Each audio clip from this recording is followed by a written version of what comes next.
Nababaliw na naman ako. Parang sirang nagpupuyat para sa'yo.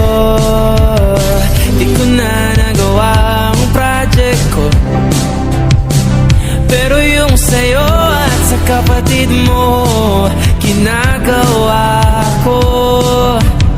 Kung pito seryosohin mo na ako, bakit lagi na lang sa tao na hindi handa? O di naman may mahal na